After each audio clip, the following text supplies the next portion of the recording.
Taukanga tonga ko tari fefia moto ahoni me loto kalani takanini loto kalani ko hulune se no tonga e YouTube a tournament gon New Zealand Tongan Association New Zealand Tongan Rugby Sports eu fai he tau ko toa pe ko se no tonga tene hulu ai taulahi o wike ko toa pe pa tu le vai e YouTube ke nga ke mea mai kia tau ka nga ko fe beta po mama ni ke ai Australia Tonga New Zealand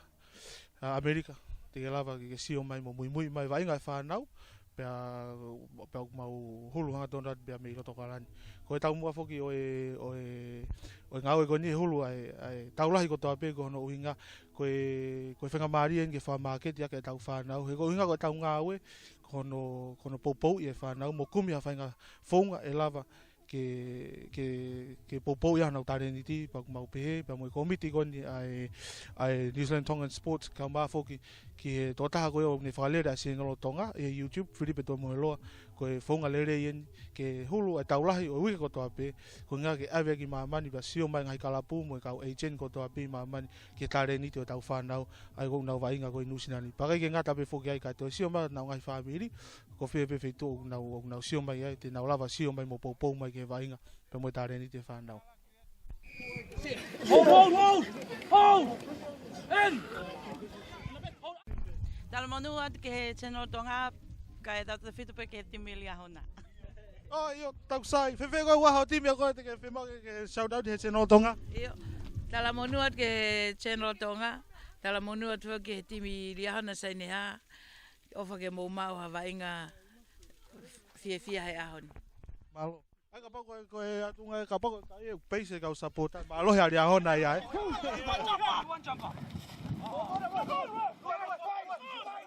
Ko aho favofo ke ni loto kalani ahon aho tona ki ko ni aho taon o November wa afta tolu pa ko aho ura ke ni o tournament New Zealand Tongan Sports I ai go falere ta ni o kala nusila he ta ko to ape ko aho ni ko taulahi fo ki he va o fo ka fa ba mo timi ko ya dia hona sai ne ha o aho favofo ni ko ke fula a ko ke o mo lere pe ke nga ke vai nga fa nau pa ko tui ko lerei pe ai ia e ma fa nau ai au vai nga lerei pa mo fia ta mo no pe ke tim ga foi ka fa pe ke tim ariana ko mo ma vai nga fia pe ke fai ako malo pa ha se no YouTube ko ne hulu e utaula ko fia New Zealand Tongan Sports se no tolo Se no tonga. Sorry. Maha ka e ke fa pa lagi atu. Walo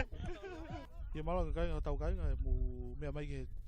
fea higan ko New Zealand Tongan Sports I loto o galani takani loto galani o ku ma fu ke fa ngamari a honi ke tano ba mo fa ya ko ia foi ka fa mande sapong ko nga ko te fu ki taula ko o a honi ko te fu ka fa ko ha uia o fea higan ni wa fa ta tol pena na to ma fu ke ipu kon ai winta e ta uni wa ta tol e ba kon ko te wen rak ta wen ko o ipu ko o sama ko na timi na taula he a ni ba fa ngamari ko na fa ko mantis ke nga ke fa ta no ke na te ti so ma taula ba a ma taula a hon malo ma fa mari ko le pe ku ke mo wa te fa na ke taula a ni ke la ba ke tu ma o sio ke mo te ke taula ko a ni mo fe au sama malo bito e mo fa ngamari son te ke fa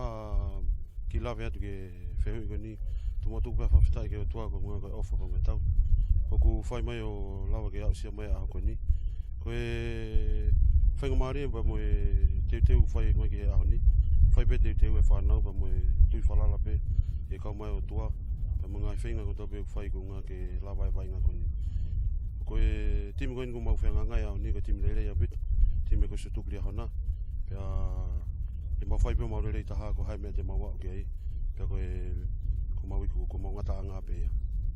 malo dis o tu pe ku ma te pe fa na ba ko a hon fu a fa vo fan ke va inga ko ke fu af pe ku ka ke fu vela ki mo ko be a lo to galani e a hon ba ko fu ke tal mo nu ka ko mo timi ke te ta la ko a hon ni malo bi te sene mo fe ko mari ta io pe fra mu ba mo ko a hole le ni va inga ka ku tu be mo fa la fa be fa na a me ke mau fe a hon Pea koe hape ola e o me whanau koe ni au ni. Ko mau ngata anga pe pa mau whoki o teu mai. Ko ngā koe tuna mini. Pea mo e ngahi wainga mohanga ke kahau. Malo. Dis watu hadal marume se no tonga e ahoni ya koe ka mafu ke tonga whanau fwe kafa ke taula e ahoni malo. Malo apito. Koe te ulahi koe analyse koe o taula e ahoni o ku ba whenga maare koe ni ke tānoa fuku mo fono wala ko fono fuku e kapteni a vai ni pa ku ka fono ka vainga tuki mo e tona men koe New Zealand Tongan Sports ka kai ke ngata pe ka o to ta fuku ni o ku o kau he ka o tuki mo ta community e whakalene ne business ia koe si o mai clothing wear pa ku ba whenga maare koe ni ke kau ma fono ke analyse o e taulahi koe ahoni fono Pai mai whenga maari e. Pai haa sio ke taulai koe fwe ka whaba mo e ria hona saini ahe ahoni. Malo apito sian e mau whenga maari e. Ngo lau wha mahalo apito e mau whenga maari ngo maari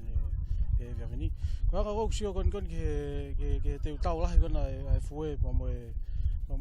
ria hona saini haa. Koe kauen e ngo timi tuki mua apito e whiahui e ngo timi e ua koni. Ai ke ilo pesone u ilo ko ta peto ta ka community tonga ai tunga ko ke time foi ka fa tani ka wa putu na to he timi o kurere ya putu tani na asa ke tani ana mo ilo ipe ai to na ben kana te gosi na nga vela ai timi ko la ben Ona ko ya fono ko mono la ko foi ka fa ta timi ta community na wala ke tani pa ko hau fo ke ipu ko New Zealand Tongan Sports he wa ta wa ta tolu pero na to ma fo ki ai ipu kon ko winta he wafta ko fono ko ha ho sio ke timi kon ko ha ngai me ala na unu pe na wa ngaki mua pagu na wa we ke tunga ko na ya ta nimi Malo pesen ko ko sio ke timi kon na foi ka fa ko ka wen timi o ku disability na buto na wanga ko na tu na timi pa ko wanga sio na fiti ko me ma ho ngata ha pe ilo ke me ma ho ngata ha pe he va nga ko fitness ko sai ko fitness ko lele ia ko va nga lo malai Saya abdo be menau wanga ko lau he nau tau he tai mi tau me nau la mo ngame be tau he tamai ki ko sai ko tamai ki tau la mo me ko sai ti mi ma be ko silo be wai be ka u tamai lo wa heli ki no ma fa ho tu ama he ti mi foi ka fa kon le ti ko kuma ma ke ko tamai be na o mai o ko ka wi ke po la he ke ti mi ko foi ka fa tamai ki to hiki na wa nga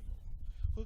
foi poin lelei foki a fono me ko tau sio ki ai ko konga foki ta tau taime ta mai mo na tau hi ko fa masi no ka ko ta fa ko ta fo ko ta ko ne ha ko o ata mai ko na fa masi no mo na u game plan mo na u ai ko tau pe ko fa ya ko fono he ba ko na hanga ko lave ki ai ka o sanga ma heni pe ka mai a ukuma ka ma ne la mo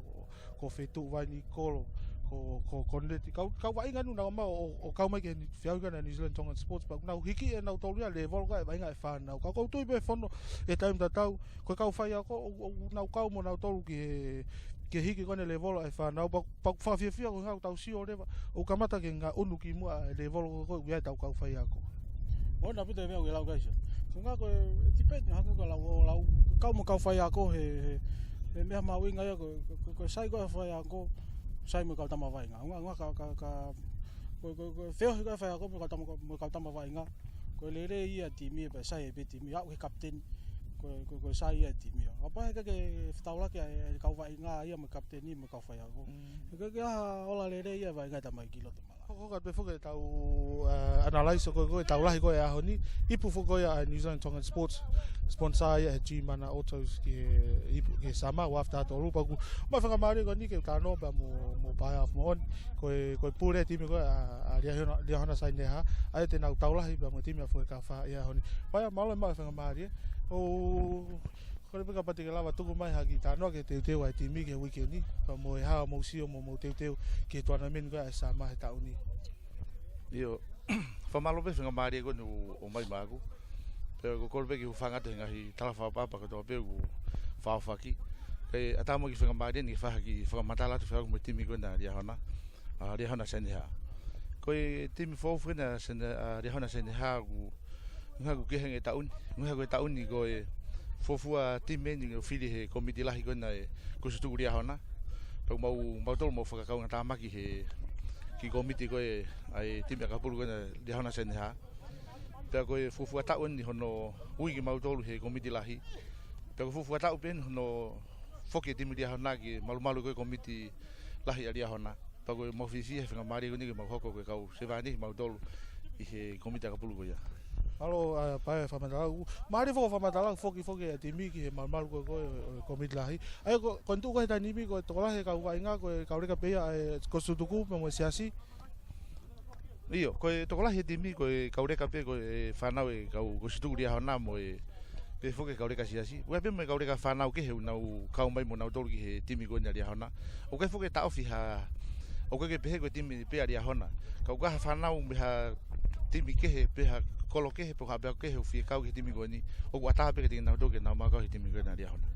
Whawhiwhia ka te ahone kusio foko e kau a rerea, tō taha kau whaiako koko e timi, o mahino pia rerea, tō taha en tōki mua he tōna meni koe ni, paka tō taha en tōki mua he kau whai ngā tonga koe ka lani ni, pako tui koe o kau eni koe tokon lahi ki whanau, te teo e whanau, he kau mai koe a rerea whaiako mou timi, ko ngā whoku nei ngahi taimi na vai ngā wha professional a rerea I tō poreanga, ko ngahi ilo mo ngai poto koe unge mau te neo mai a pai kau ia ki tokoni lahi a re volo koe vai ngā whanau.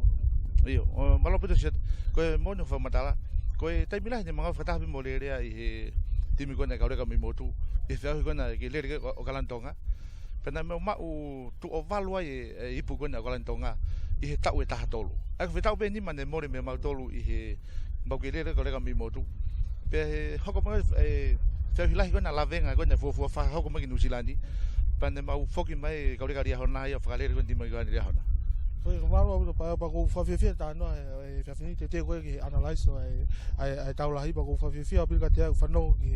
ki popou mo whai mai whanau ko inga whoki ko mea mahu inga ni ka tautolu ko inga koe ke tautolu wa inga ko osi o tautaimi ko tau maa popou e whanau ko inga ko nau ngai tare ni ti pa mo ka hau pa ko atu ai talamonu a se noro tonga ka moutolu e te tau koe taulahi koe ahoni pa mo i fuka wha Ko ia, malo bision, malo bision mau whenga maari.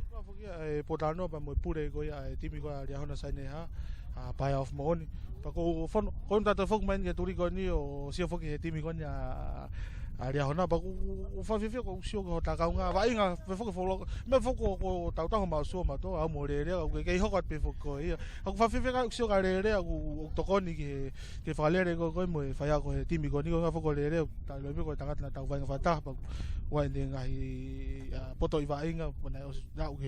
ke tunga le rei tau fa professional e va inga pa ko tui e fono hanga pe na tatano ke ya mantisa pe mo nela na mo ko ta va ko foi ka fa pa mo ka va inga ko professional na fugma to ni foi ka fa ko tui ta tau pe mo re ne fugma to ni a timi ko na ria na o ha ha si o ki ai ta tanga ta fon malo pito zione ma fanga mare ko ya ko hanga lau ka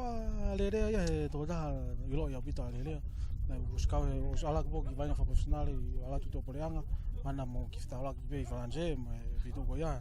e time que ala ta le ria nga tu ave mo to eva io eva o vai nga na to goia na hanga la we ma e fanga mari goia nga ko ilo con ma le ria ne puke mai que tim gona ria hanga nga la ka tim ria hana tim le ya vitu ko ko ka tamai le ria na o si ma fa o ka tim gona ria hana ko ki reka ko ni ko ne huka ko na talana ki asionelea ko ia ko nu kau ia he kau huitu mai ko ne timi ka ria na ki he taula he ko ne ana ko ilo ko tu ilahi e kau e tanga ta ni ko asionelea no ko puke mai timi ria na nga ke fa pa ke tau ko mo hau ko na winta timi ko na foi kafa ko foi pon mari fo ke fono ke tano ke konga ko ne ta analyze ko kau va inga ono ke tano fo ke huka foi kafa o ku mahino pe ia ko sa uia tau fa va I tana pa ko tau mari ni ko inga ko ria hona ko huka pa ko foi kafa ko na fika valu pa mo na fesi ko tau kapa te mana tu fa fo ke mana tu fono ke final ko na winta ko va be fo ke ma si fesi a foi kafa na fa ke va inga ne ko na kaulere pe na ko ni le re pe na ka tau to na ka fo ti ka tama ko ni na tu ka lo va inga ka be fo ke na fika valu ave na va inga ki mu fono pa mari tau sio ke tau lai ko ni ko ka va inga ko ni ka tanga ko ni ko tu pe te na fai hanga va inga mari e tau lai ko a ni pa hanga po ta tano na mau inga fo ko nga ka tanga te ni na hanga ko o to hiki hanga le volo ko ka ureka ko to nga ko timi oia Mona bito sene, oia, ko saya bito. Nga ka tama behe ni ka we hui tu ale re ngai timi. E na o mai ko hu ho ngai timi kon e fa to. Nga ka le re ka na tol fa to la ka na tol. Ka hange ko hala kon ke face kon na a foi ka fa ne tu ko la vai nga fa no kon mo la venga. Ka we production ya he vai nga kon are ka. Ata mai holo tu ko la vai nga he fui fa no. Ko masi fe ko time pe ko on ai ko time pe ko off game ai ko ke de lava me ka tanga ta fo ko ni na le fo ke tim kuna ria hona bio plani na o si ka we fa fo nga tim ria hona ba ko ni ta un yen ko he ka ke ko ne ko lo to ba nga fo ke ne tim kuna Ai fue. ba ko ne he ka ke fo le ai ka ko fe alo ki ho be ngo tim Whanau koe whai point maari ho tāna koe nga pio. Ai koe tū koe ki he taulahe aho ni. Ko whee ta whaaki e pau ke e masi. Koe nga koutoa he kusio ke tainimi o whee tū ki ria hona tai tū ki he fue. Iyo ko tu ta ni o ve u ha ni. Dinga ria hona ka ko wanga ko fa pa ko stu ma ho no va he tim ko na fo kafa. Ko ne focus en ke tim fo kafa fa fo nga me tim no ko Nga ngo be ko tim ria hona ko tim ya siasi ngo ha fo ko tim ya siasi ko siasi ko siasi ko ka ya a pio ka nga ta ola ina ne fa fo nga tim ko na ria hona e tu nga ko ne fesi pa ko mal ko fa ka tanga ta ke fo ke tim ya to po nga O whawhunga i nau tōlu. E koe Whangai tāre ni ti hene ke... Hene ke iau. Koe tau maari e whoke aho ni, koe ngō timi ko ni, ngō timi whewheka loa. Toi popou le rei, he kau whai a kou, kau mai nau kau popou mei tua. Koe tau maari au pita aho ni, whono pa kou tui, hango e tātara noa, uia e whesi, mo e whikawalu. He timi koe koe whue ka wha, koe huka, koe ne a taranaki, o he timi a koe a rea hona. Kou tui koe tau maari a pita pa tau whewheka aho ni, kau koe mea taha koe whesi o kai whono. Koe tau timi hau koe na lawenga whoko, kai ke nau kau mai ke tuana meni koe o e sama, nau ala wholaut whok nau toki tonga. Koe hao si o whono, e ahanga he timi te nau hao hake, he alu koe na lawenga. Moina pito ho lausione tumi koe na lawenga, koe te whaha fuloko wa toka ngai ke tima lawenga, ko tui koko no mo ni ko timi a ko niu. Koe te sio mea taha ki ai mga ko. E tunga kon ngai timi ka he timi lerei, au kuto he tau ke hala tau e nau tae ana tunge whainolo. Ko kau e tima lawenga, he timi wheka moni, me ka tamaki lerei, e nau timi, mo silo pe, e kau tangata ilo, konu ko nau mau o kau mai he timi. Pako e au he tainimi, ko si hao e rei wola tamaki wainga, e tunga kuto ki hiki hake korunga. Ko tainimi nau maari halo pe anga nau wainga, me timi ngana rea alawenga. Tō wata wite ho analyse kai whono, ka pau te whok mai ke taulahe aho ni e whono, kou tui pe koe tau koe ni e tau maari, pa ku hange koe mea na tāslawe ki ai, toko ni le rei e kau poupou, te amai kau wainga le rei. Koe haha sio ki aho ni whono, ko whee tuku te ke pau koe ki ai. Ko tau e aho ni ko tau maari angola, tau maari apita ho ni, ke ilo po whee timi koe ne mālohi. Nengo koe hau lolo tō ngā timi koe whee ka wha, ka ku ka tū koni ari hauna, o koe peke opete tau sio lalo ki hauna, koe pena lau. Koe tanga koe hanga tau mea, koe tau nofo koe sio koe timi koe usai, koe au sange tau, ku whawhihala ki laka lau. Koe whono maha ko off pe taime, kick off koe tau lahe aho ni, pa ku me os me ta analyse o. Pa ko au ko tatau pia mo koe tau e aho ni, koe timi whiwhika pito, pa koe tau maari, pa hange koe lau whono. E toki tala pehe, iwi koe whakamau, mo meniti whawasi, pe ko hai e mālohi. Koia, minite whaunua wainga, koia pe au minite whaunua nau wainga, koe timete nau mālo he kemi. Mālo. Mālo koe kaunga pe analyse o taulahi koe whue ka whaba mo rea hona e aho ni. Mai whakamari ke tānoa mo whakamau koe taulahi aho ni. I got John. John, thank you for your time today. Right. You looking forward to... looking forward to a good, tough, physical game from both these teams. They're good, strong teams. Is this the first time you've reffed at this New Zealand Tongan sports competition? No, I've been here for a good 10 to 12 years, so I'm pretty regular now. So you know full well what to expect in terms of physicality? Yep, yes I do. Do you know the teams and how they play, and is there anything special that you'll be looking at? No, most of them are quite physical with the forwards. They tend to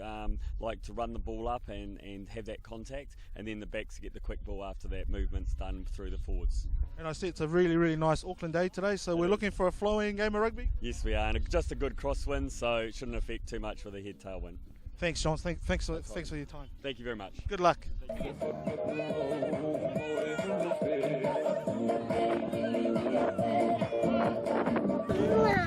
you.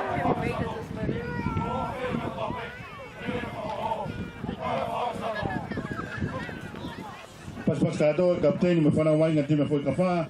ke whainolo goia o e tau wainga i he tau whawa au ni malo. Whana wainga ai te mari hana sa ni haa.